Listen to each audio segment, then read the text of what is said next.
سبح اسم ربك الأعلى الذي خلق فسوى والذي قدر فهدى والذي أخرج المرعى فجعله غثاء أحوى سنقرئك فلا تنسى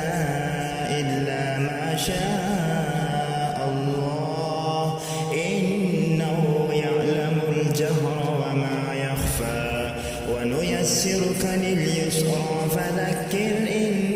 نفعت الذكرى سيذكر من يخشى ويتجنبها